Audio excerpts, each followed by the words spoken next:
Hi, everyone. It is Dr. Antonelli, and we are here for our lecture on learning, which is chapter 6 for our Intro to Psychology class. There are a few modules in this chapter that have to deal with different kinds of conditioning and how behavior can be shaped and learned.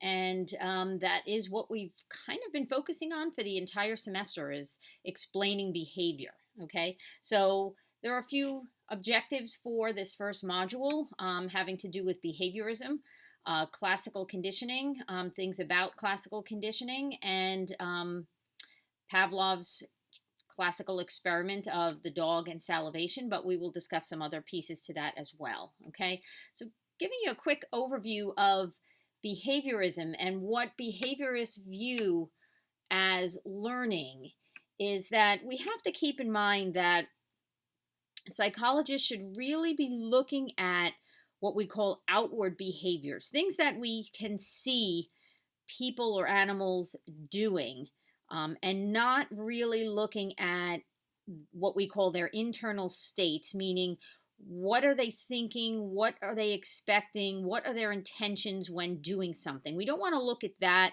We really want to look at just what we're seeing outwardly. Okay, the underlying idea here is that things that have happened before to someone will lead to their inner feelings or these internal states. And those events that have happened to them are really the causes of their behavior, but we don't want to look at the internal kind of states and the feelings behind it.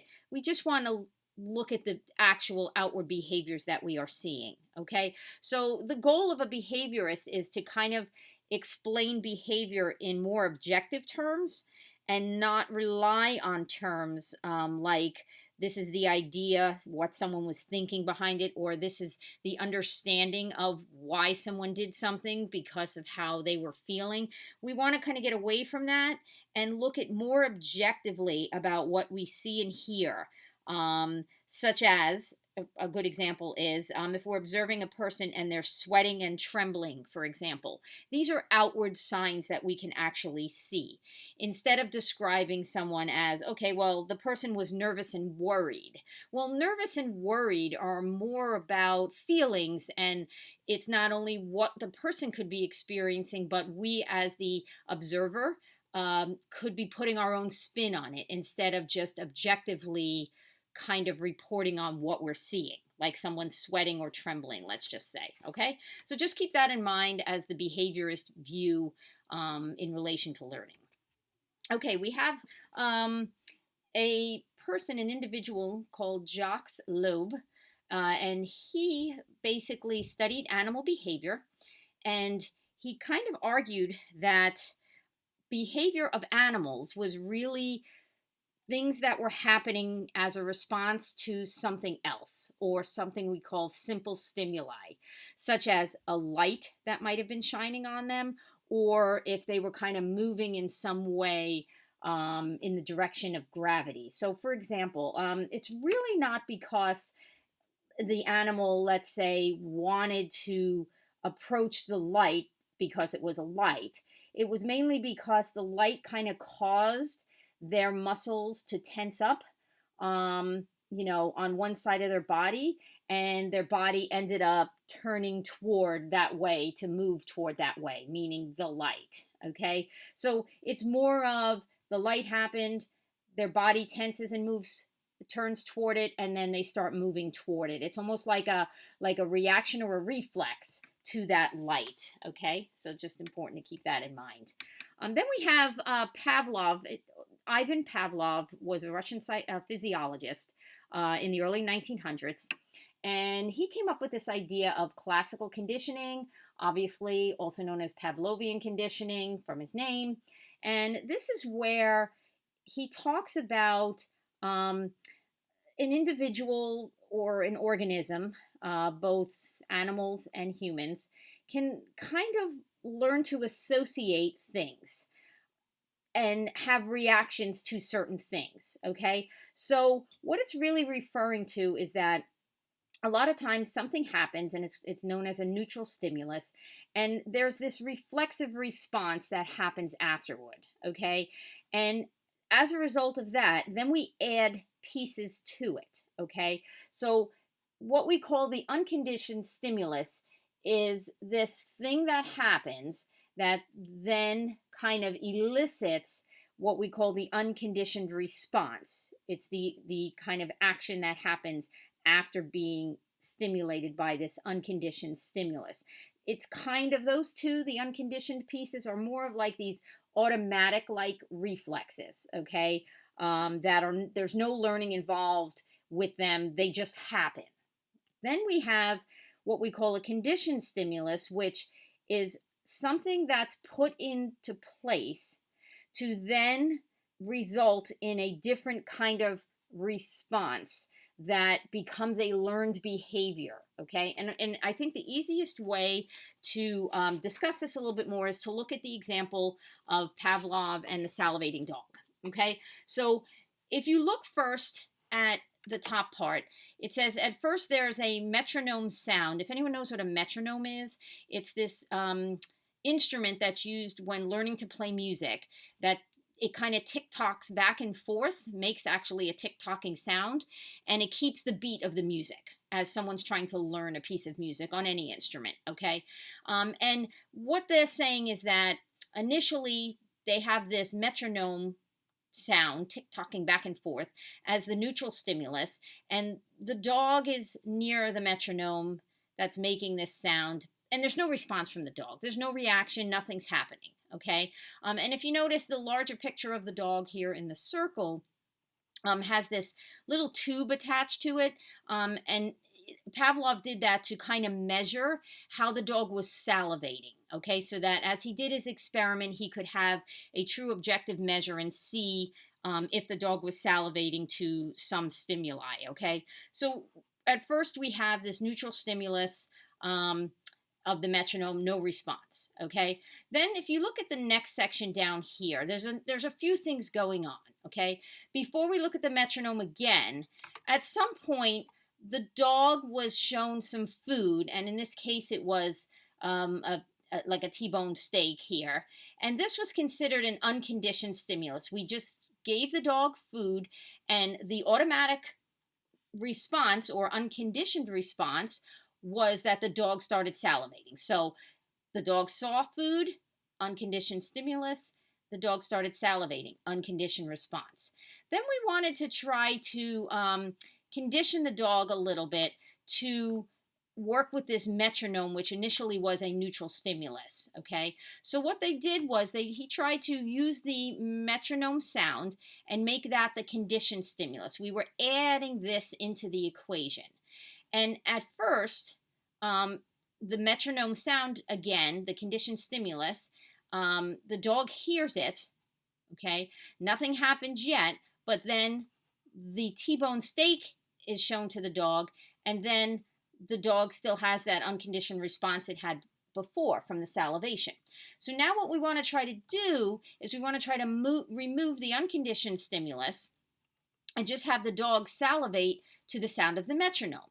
So after a number of repetitions of doing the metronome, followed by the T-bone steak, leading to the salivation as the UCR, unconditioned response, after we repeat that a number of times during training, then at some point the metronome sound, which is known as the conditioned stimulus now, it's the piece we added in, leads to the dog just salivating without seeing the food. So the salivation becomes the conditioned response. So we started with an unconditioned stimulus leading to an unconditioned response, traditionally like a reflex, not exactly a reflex, but like it. And then with time and training, we added in a conditioned stimulus that was the metronome sound, unrelated to food, and the dog started salivating. That's the idea behind this. Is how can we condition something to happen? Okay, and there's more examples here. For example, you have an alarm clock, right? The alarm clock is the unconditioned stimulus because the alarm will go off, and your unconditioned response, again, like a reflex, is you will awaken from your sleep. Okay. But then at some point, we've decided to put in another piece to this equation.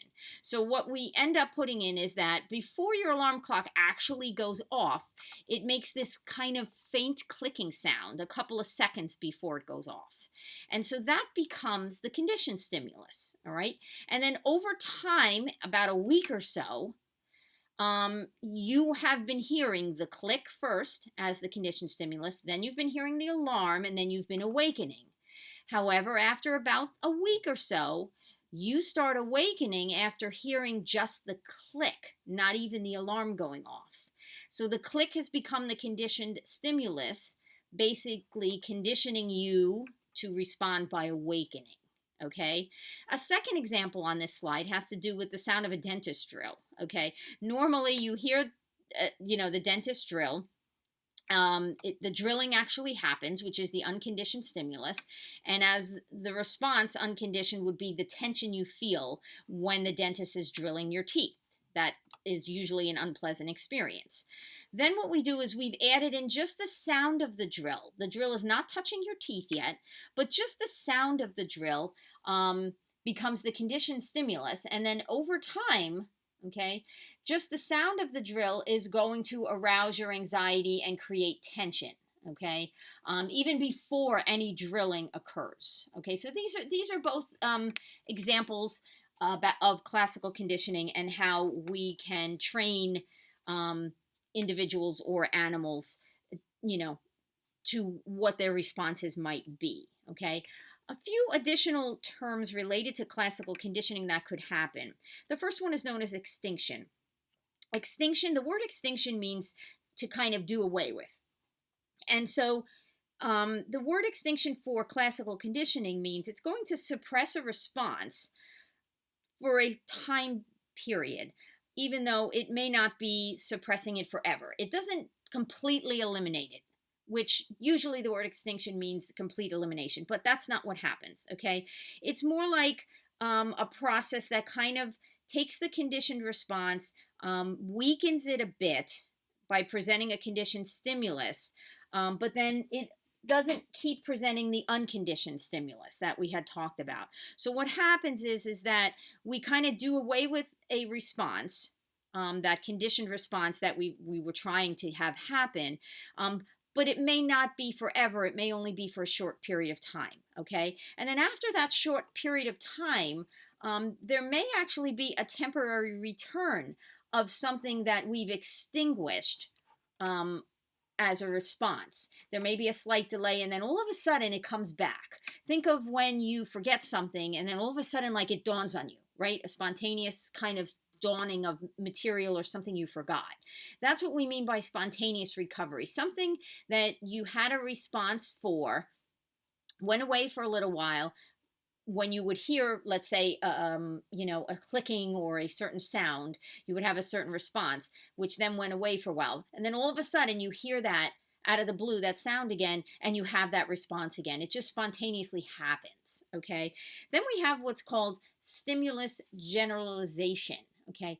This is where we take a conditioned response and we look back to the stimulus that kind of caused it, and we say to ourselves, oh, well, there's similar stimuli that I'm seeing here, and I will react or respond in the same way. Let me give you an example here. If you get stung by a bee, you tend to start fearing bees, okay? However, you will also probably generalize that fear to wasps and hornets, which are not actually bees. They're kind of a different kind of bee. So the generalization goes to other things than what, let's say, initially stung you. Okay. And then we have what's called discrimination. Discrimination is by definition means you're able to tell differences between things. Okay. And over time, training yourself will kind of enhance how sensitive you are to any sort of sensory cues, like anything you hear or something you see or feel. Over time and with training, you learn to discriminate between certain sounds. If you recall back in the chapter when we were talking about hearing in the sensation and perception chapter, we can discriminate among high pitched versus lower pitched sounds, okay? Because over time, we train ourselves to be able to do that, okay? So for discrimination, when it comes to classical conditioning here, it's more about how we respond differently to stimuli, okay? Based on our experiences. So for example, let's say you're walking in the wilderness and you have a baby with you and you shake the baby's rattle. A rattle has kind of like that scratchy kind of sand stuff in it that it makes a noise, right? So you hear that sound and you tend to smile because your experience as a baby having a rattle and shaking it is a happy kind of experience. But a minute or two later, you actually hear a similar kind of rattling, but it's actually coming from a rattlesnake, okay? You're going to react very differently. I am sure you are not going to be smiling like you were when you heard the baby's rattle, okay? So that's the difference between discrimination. The sound may have been very similar between the baby's rattle and the rattlesnake making the sound, but you're going to react very differently to the baby's rattle versus the rattlesnake, okay? They use drug tolerance as an example in the text of classical conditioning. What that really means is that over time, when one continues to use a drug repeatedly, the effects kind of weaken. It's almost like think of the idea behind classical conditioning. Okay, is that if someone were to inject themselves with a drug, it becomes part of the conditions. It's the conditioned stimulus part. And then as the drug enters the brain, that's kind of the conditional stimulus, the part that is a little bit more automatic. And then the unconditional response is that, the body puts up defenses and kind of gets used to the drug over time. Okay.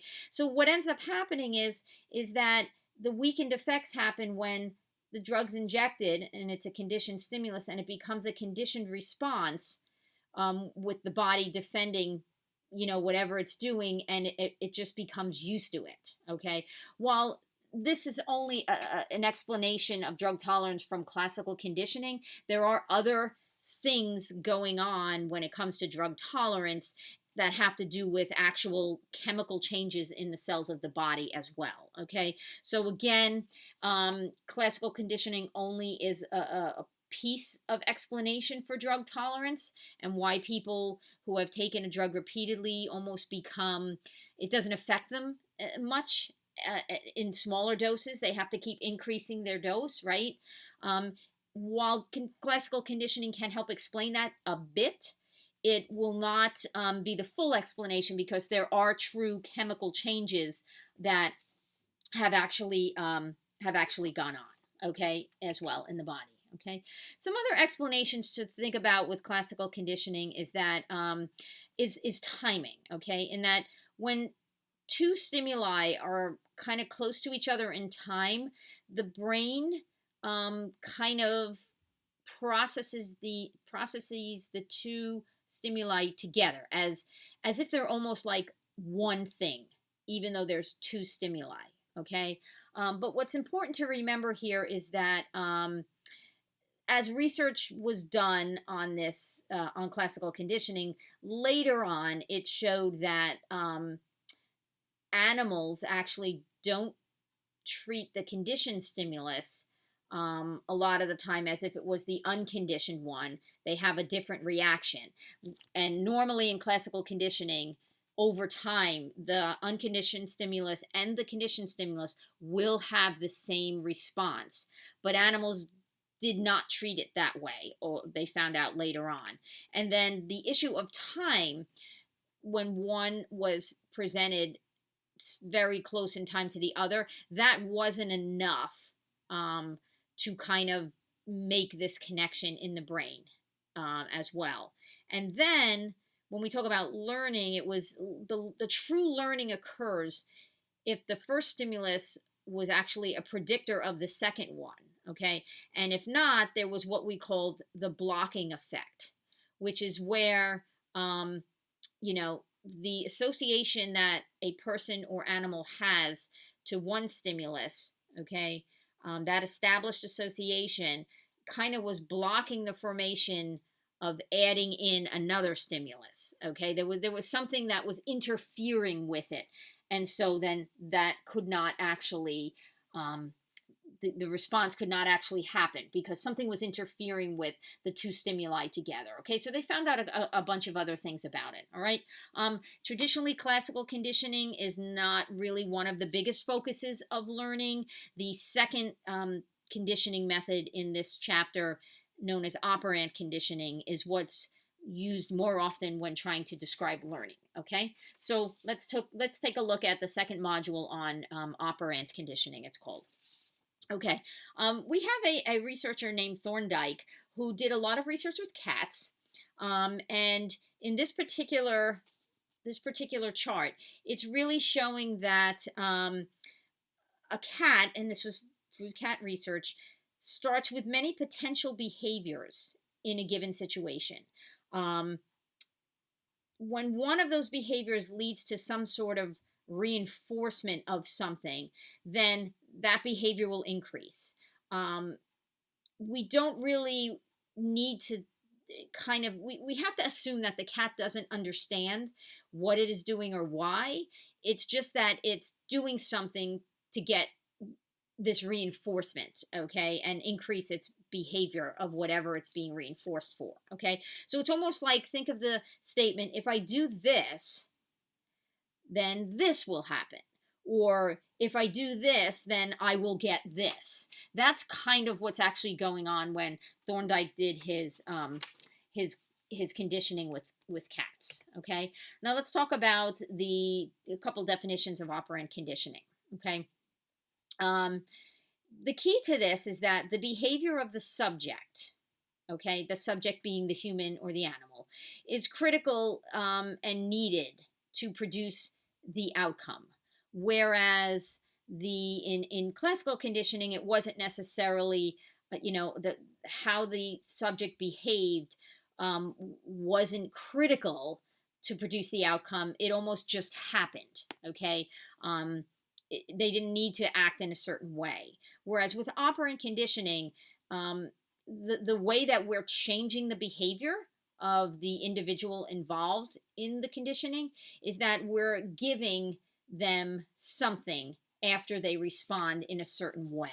Okay, so um, the difference between operant and classical, that's Pavlov's conditioning that we just talked about, is the actual procedure, the how the conditioning is done. That's how the difference comes in. Okay, there are two kinds of conditioning that also affect different behaviors. In classical conditioning, we often see responses that have to do with internal organs. They're known as visceral responses, and they have to do with things like salivation and digestion. If you recall, Pavlov used dogs who were salivating, he was measuring their salivation, okay, in classical conditioning. But in operant conditioning, we often look at the responses and how they're related to skeletal responses. What that means is the individual, after going through the operant conditioning method and training, there's movements of their leg muscles or arm muscles, things related to their skeletal being. Okay, so you kind of see two different responses based on which form of conditioning is happening. Okay. Then there's this idea of disequilibrium. Now, I want you to think back to when we discussed Piaget and his cognitive development theory. And we used the term disequilibrium. And what we meant was that, let's say a child was learning something new and they couldn't really figure out what it related to. So they got kind of off balance a bit trying to figure out, well, what does this relate to? What can I actually see this as similar to? And if they couldn't, they were in this state of imbalance or disequilibrium. Then when they could finally figure out, all right, well, this is something totally different. So I need to create a whole new category in my mind, and I'm going to put it in here in this way, and that's how I'm going to learn it. And then they were back at equilibrium. Okay. The same practice is the same idea is involved in this reinforcement and punishment in in these conditioning theories that we've been talking about. Okay, and let me give you an example. Okay, think about your daily activities. You could be sleeping, eating, exercising, reading. If something in your day keeps you from doing any of those activities that you normally do on a daily basis, it would put you into disequilibrium. Okay. And then if you get a chance to do one of those things again, sleeping, eating, exercising, reading, after you were unable to do one of them for whatever reason during the day, now you're back to equilibrium. And that thing that allowed you to go back to sleeping or eating or exercising or reading is known as the reinforcer. Okay, so we're going to talk about reinforcements and punishments now, because that's those ideas are the main ideas behind operant conditioning. How are we guiding or training or conditioning behavior? So let's take a look here at the difference. Primary reinforcers are kind of like natural things. They're like unconditioned reinforcers. They reinforce something that someone's doing because it's just a natural thing. It's their own properties. Let me give you an example. Like food and water would be considered a primary reinforcer for someone. Okay, it's almost like something that you just need to have naturally. Okay, secondary reinforcers are known as conditioned or learned reinforcers, because what happens is that the event or what we're doing becomes reinforced by an association with something else. Let me explain what that means. It means that, let's say, for example, we seek to earn some money. Okay, as a secondary reinforcer, money helps us to then, let's say, buy food. Okay, which goes back to our primary reinforcer. All right, and in our lives, most of the time we spend working for secondary reinforcers. We want to get something that oftentimes we can use for something else, okay, or to even purchase or use for our primary reinforcers. All right, and then when it comes to punishment, punishment is something that's going to decrease how often a response is going to happen. Okay, and punishment can either be a presentation of something, such as a spanking, let's say, which, by the way, psychologists feel you should not be spanking a child. It leads to many negative results. That's a whole separate issue. But again, receiving pain would be a presentation of a punishment, or punishment can also be a removal of something. We take away something. We take away a privilege. We withhold food, whatever it might be. There's two forms of punishment, okay? Research has found that punishment is most effective when it's quick and predictable, because if it's uncertain or it's delayed, it's less effective. And let me give you two examples.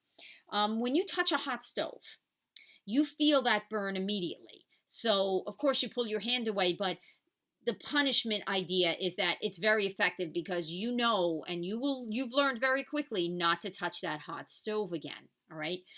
Whereas a second example, there's the threat of obviously getting cancer from smoking. However, after you smoke one cigarette, you usually don't get cancer. It could possibly be years away that smoking could lead to cancer. So it's almost less effective because it's not really certain that you will get cancer from smoking. And it's obviously the probability is high for someone who smokes to get cancer, but it's not 100%, so it's uncertain, and it's also very delayed. It could take years. It depends how many packs a day or cigarettes that you're smoking, and so on and so forth. So again, punishment most effective when it's quick and predictable. All right. This is a great chart that I'll do a little bit of explaining on. When we talk about reinforcement and punishment, we put it in these kind of four boxes here. Okay. Remember, reinforcement is something that we want to increase a behavior. Okay. So in this first one of positive reinforcement, we want to increase the behavior and reinforce it by, let's say, presenting food. So, for example, if you clean your room, I'll get you a pizza tonight. So if you want your child to clean their room, then you're trying to reinforce that by, promising this pizza. All right. And then I'm going to go down to the bottom right where negative reinforcement, even though the word negative is in there, this is the most confusing one because reinforcement, you still want to increase a behavior. Okay. But in this case, you want to increase a behavior that's going to lead to a decrease in something else, avoiding or escaping something else. So, for example, if you go into the office over there, the doctor will remove the thorn from your leg. Okay, so you're reinforcing this idea of, okay, I want to get rid of this pain, and I'm trying to increase my behavior of going into the office over there, so that then I can actually have something bad taken away, which would make me feel better. Okay. And then I want to go into punishment. And back over here on the bottom left, punishment is a behavior that avoids an event. And this one they gave is a food related item. So I want to decrease a behavior when I punish. And if I decrease that behavior, then food will continue to be available. However, if I don't decrease it, it won't be. So, for example, a parent may say, if you hit your little brother again, you get no dessert. Okay, that would be a punishment. And then a punishment on the upper right, dealing with pain, you want the result to be a decrease in the behavior and therefore a decrease in pain. So an example is, if you insult me, I'll slap you. All right. So there's a couple of ways of looking at reinforcement and punishment. Reinforcement being the main idea is to increase a behavior. Okay. If it's positive, you're giving something to increase that behavior. If it's negative reinforcement, you're taking something away to increase the behavior, but what you're taking away is something that the person really doesn't want anyway. It's kind of an unpleasant experience. That's what makes it a good thing. And that's why the word negative gets a little confusing there for negative reinforcement. And then for punishment, you have, where you want to decrease behaviors when you punish, but do you punish by giving something like a slap, or do you punish by withholding something like no dessert? Okay, so a couple of ways of looking at it. It could be a little confusing. You have to keep kind of reading through these and looking at the examples more so than anything. Okay, there are additional terms, just like we had in classical conditioning for operant conditioning. And a couple of these terms are similar. So we have extinction, which is where, the result that's occurring will kind of stop if we stop producing the reinforcements, if we don't use the reinforcements anymore. So let me give you an example of extinction. You ask your roommate to have dinner.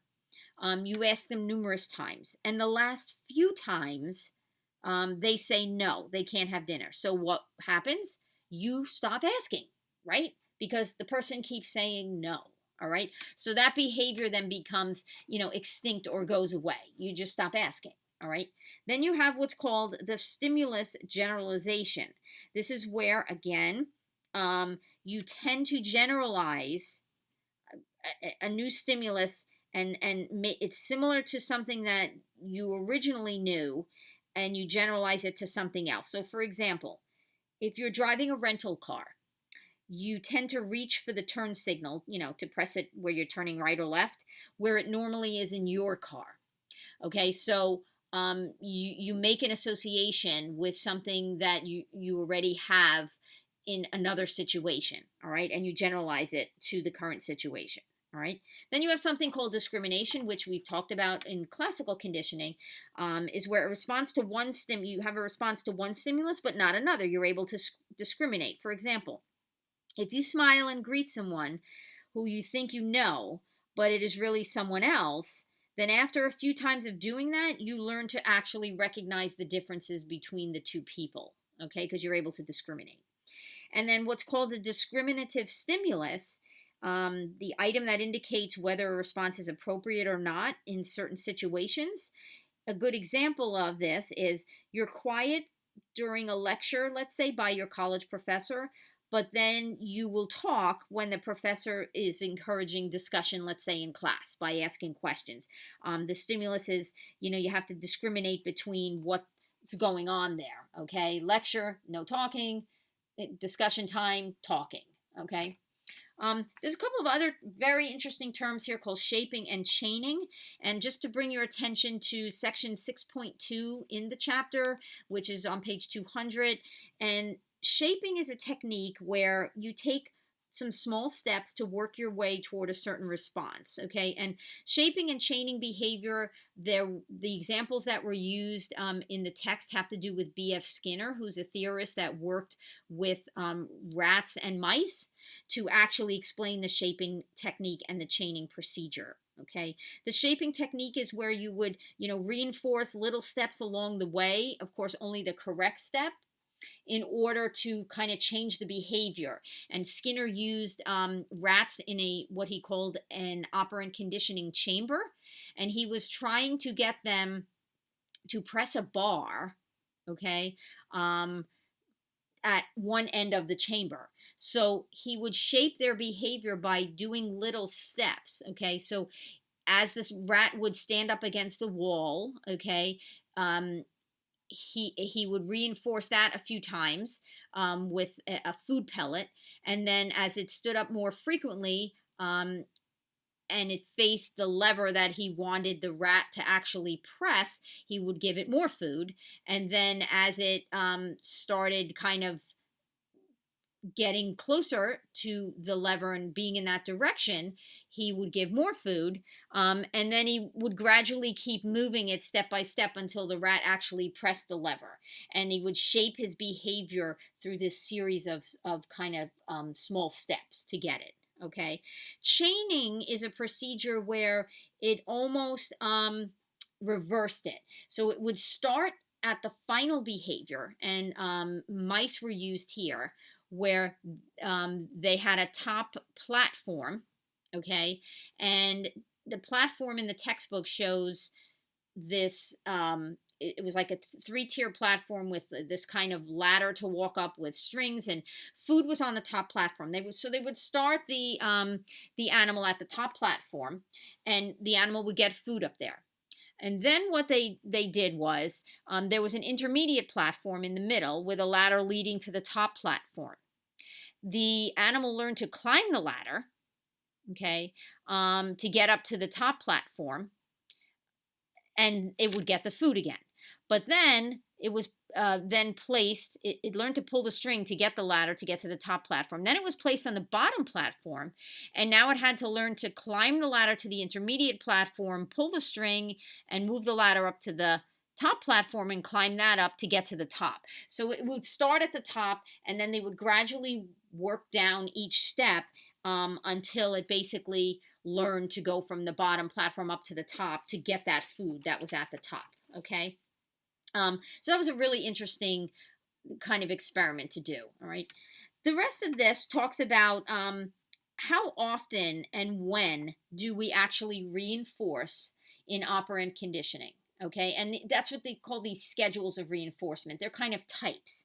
There are two types of reinforcement: continuous and intermittent. And then intermittent has 4 subcategories under it on the next slide.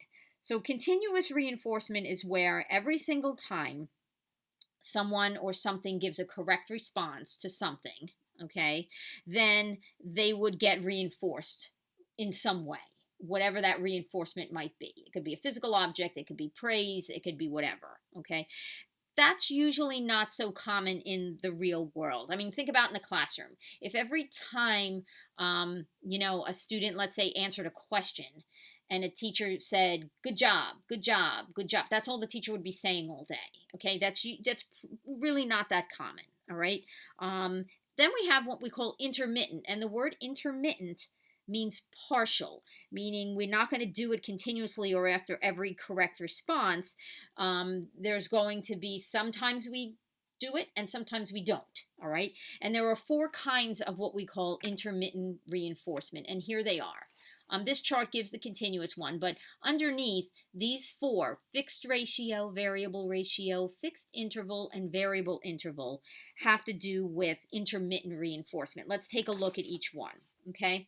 The first one, fixed ratio, talks about reinforcement that's given after someone completes a specific number of responses. This specific number is certain and fixed. For example, after every sixth, let's just say, after every sixth response that someone gives or does, then they would be reinforced. Okay, so it's fixed on a certain number. Then we have what's called variable ratio, which is reinforcement after an unpredictable number of responses. So the reinforcement might occur after, let's say, one or two responses are given, or it could be after 5 responses are given, or after 10 responses are given. Okay. Then we have what's called a fixed interval. This has to do with time. All right. The reinforcement for the first response that follows a given delay, what it means is, let's say an animal gets food after a 15-second interval, then we wait, and then it gets more food after another 15 seconds. So here we're dealing with time when we talk about interval. And the same thing with variable. When we're talking about a variable interval, we're again talking about time and delay. Okay. And what that means is, I'll give you an example to explain it better.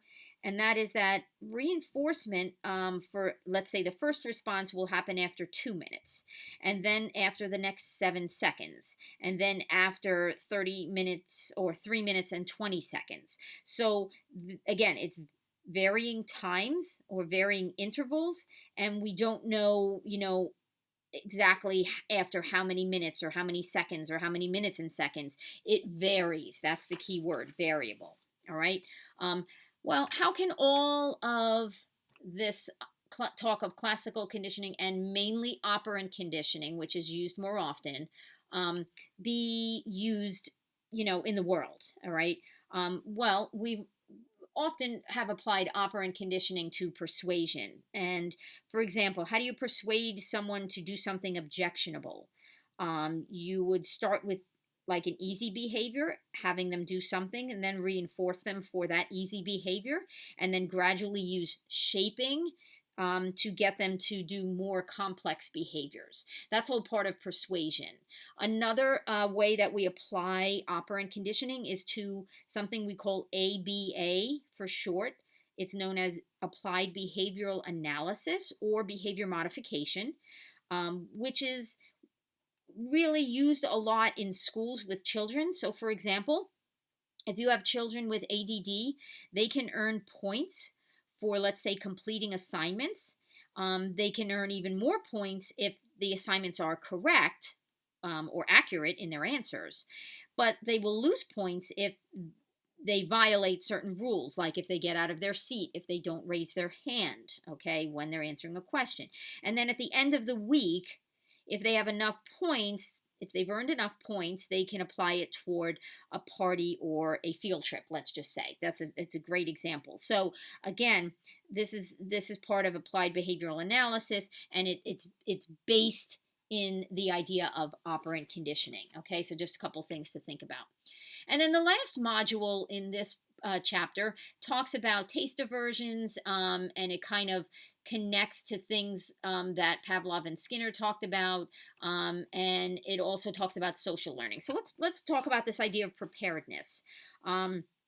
Preparedness has to deal with this idea from way back, and over time, how evolution has kind of prepared us to kind of learn ways of doing things more easily than others. Let me give you examples, and it just makes it easier to explain. Cats. Cats learn to push and pull to move something easily because long ago, with their ancestors, they actually did this. All right. But teaching a cat to lick and scratch to move something is where we would need to use conditioning to do that, because it's not in their nature, through evolution, to let's say have learned to lick and scratch to move something.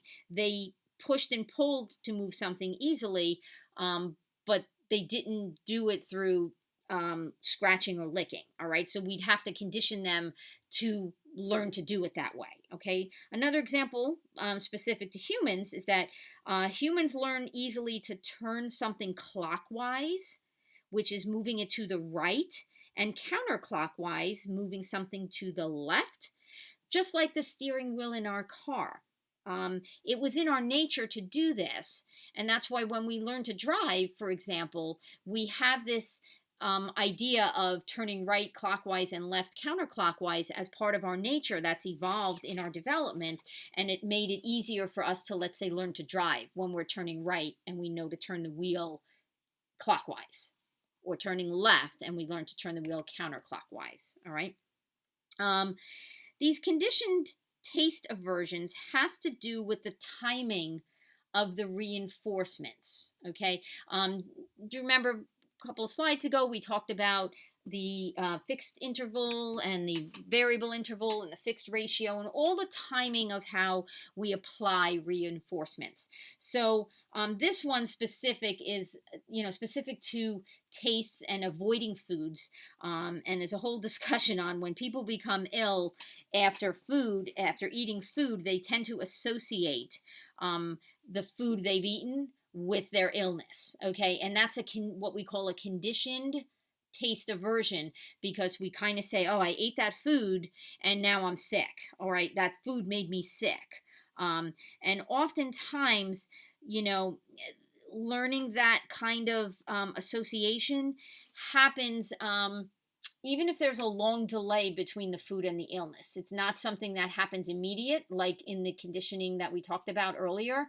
It could even be a long delay between eating the food and actually getting ill, but it's still thought of, as a conditioned taste aversion. And illness is one of those things that's associated much more strongly with foods than with other stimuli, regardless of whether the food itself actually made you sick or you got sick from something else, such as riding a roller coaster. So we tend to, make that association with foods more strongly than any other reason. Okay.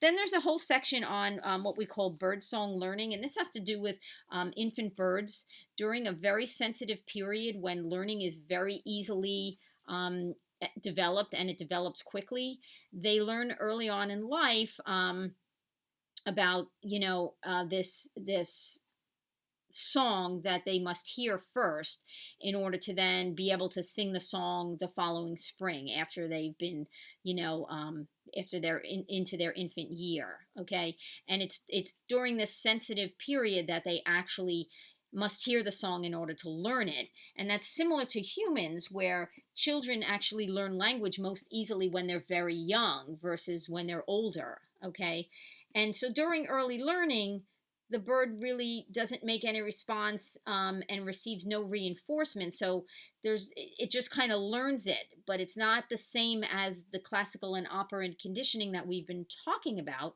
because there's no response. They haven't, for learning, they haven't received any sort of reinforcement that they learn it.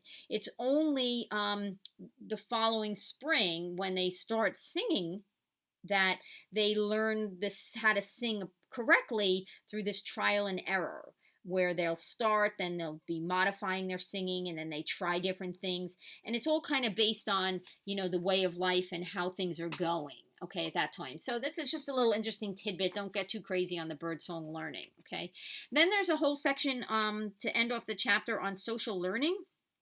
And social learning has a theorist named Bandura that focuses on social learning. And what the idea behind social learning is that we learn certain behaviors by observing how others are behaving. Okay.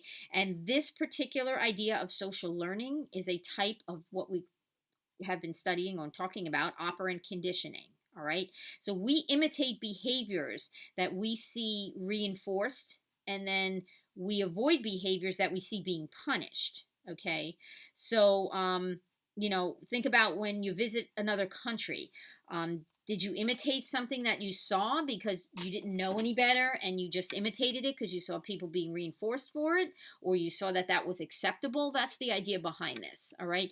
And we tend to imitate what others are modeling.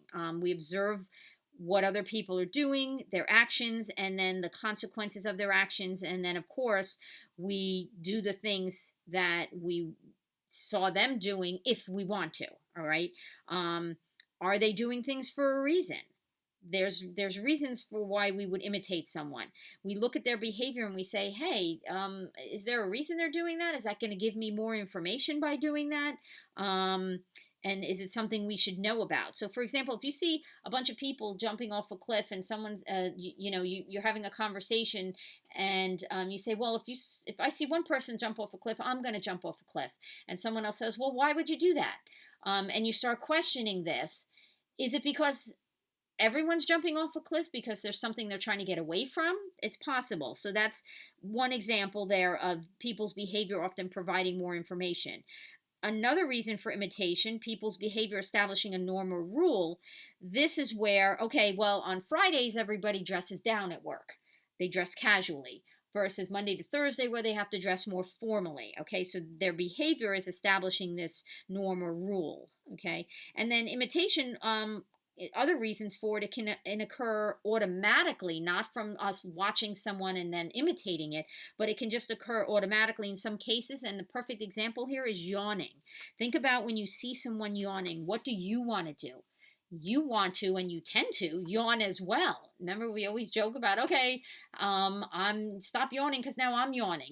It's the same. It's this principle of imitation occurring automatically in some cases. All right. When we are watching what others are doing, we sometimes substitute what someone else experiences are for our own. And this is known as vicarious reinforcement and punishment. It's where we respond and do something um, based on what we observe someone else being reinforced or punished for. Okay. Obviously, vicarious reinforcement, is going to work better than vicarious punishment, because why would we do something that we saw someone else get punished for? We only we don't want to identify with someone who's failed or received a punishment. Who would want to do that? We only would want to, imitate or do something that someone else is getting reinforced in a positive way for. Okay. So that's the idea behind vicarious reinforcement and punishment. And then finally, they talk about this idea of self efficacy. Self efficacy is kind of this belief that you're able to actually accomplish something successfully. And again, you're going to imitate someone else's behavior if you have a strong sense of self efficacy that you can accomplish that same task. For example, if you watch an Olympic diver on TV or live doing their dives, would you try to imitate those dives? Think about that. Most likely, you would not try to imitate those dives because you would compare yourself to that diver and you would kind of estimate your chances of success. If you don't know how to dive, then most likely you are not going to be able to imitate those dives. Okay, so it all comes back to your sense of, am I going to be able to perform this task successfully? All right. And then finally, we were talking about self reinforcement and self punishment related to vicarious reinforcement and punishment. Is after you are vicariously observing others, then you apply this self reinforcement and self punishment. You try to decide if you're going to imitate a behavior that you saw. And then if you are, you're going to set a goal for yourself and monitor your progress. And then sometimes you're going to provide yourself with your own reinforcements. That's the self reinforcement part, or the self punishment part, such as if you say to yourself, if I finish this math assignment on time, then I'm going to treat myself to a movie and a magazine, let's say. That would be a self reinforcement. If not, I'll make myself clean the toilets in the house. That would be a self punishment. Okay.